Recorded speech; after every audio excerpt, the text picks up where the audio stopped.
RTV app వార్తల్ని క్షణాల్లో చదివే అవకాశం ఉంటుంది. ఒక న్యూస్ పేపర్, ఒక టెలివిజన్ ఛానల్ మీ చేతుల్లో ఎప్పుడూ ఉంటాయి.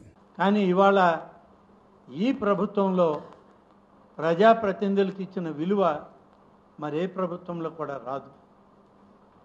ముఖ్యంగా మా సమావేశాల్లో గౌరవ ముఖ్యమంత్రి చంద్రబాబు నాయుడు గారు ప్రధానంగా మా టీడీఎల్పీ సమావేశాల్లో కానీ ఎన్డీఏ సమావేశాల్లో కానీ ఆయన చెప్పేది ఒకటే,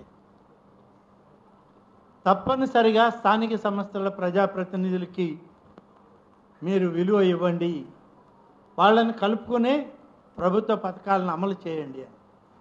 మేము అదే చేయడానికి ప్రయత్నం చేస్తున్నాం. సహకరించమని మిమ్మల్ని అందరినీ అడుగుతున్నాం. సహకరించండి. నెల్లూరు జిల్లా వేగవంతమైనటువంటి అభివృద్ధిని సాధించడానికి,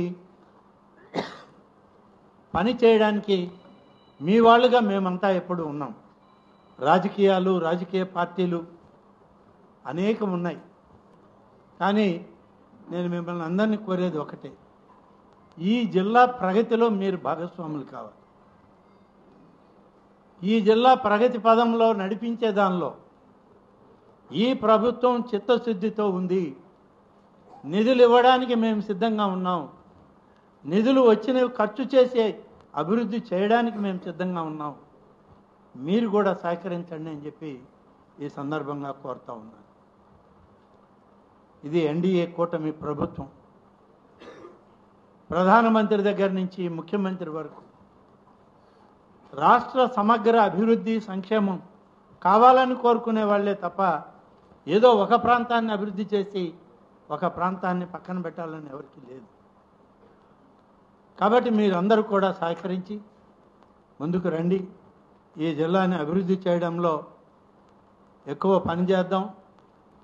మంత్రి గారు వేరే పార్టీ, మేము వేరే పార్టీ, మండలంలో మేము రాలేము, లేదు మేము వస్తే మా పార్టీ ఏమన్నా అనుకుంటుందంటే, మీ పార్టీ ఏమన్నా అనుకుంటుందని మీరు అనుకునే పని అయితే ఈ నెల 10 నెలలు, ఈ సంవత్సరం 10 నెలలు కూడా ఏ పని చేయకుండానే స్థానాలు ఖాళీ అయిపోయే పరిస్థితి వస్తుంది.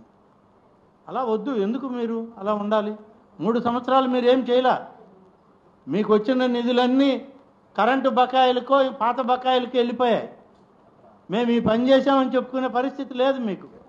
ఇప్పుడే మీ చైర్పర్సన్ గారు చెప్తున్నారు, నేను అడిగితేనే పోయిన ప్రభుత్వంలో బాలాయపల్లి మండల ఆఫీస్ నాకు నిధులు ఇస్తామని అంటే, నిధులు విడిగా వద్దు, అవి ఎట్లా ఖర్చు అవుతాయి, మండలంలో ఒక ఆస్తి మీ జడ్పీ నిధులకి మండల నిధులకు ఉంటుంది, ఆ ఆస్తిని ఏర్పాటు చేయండి అని చెప్పి నేనే రిక్వెస్ట్ చేస్తా ఇదే సభలో.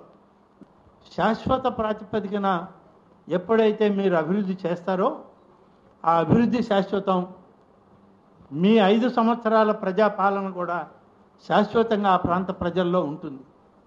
లేకపోతే 3 సంవత్సరాల 2 మాసాలు పూర్తయ్యాయి, ఇక సంవత్సరం 10 నెలలు ఉన్నాయి.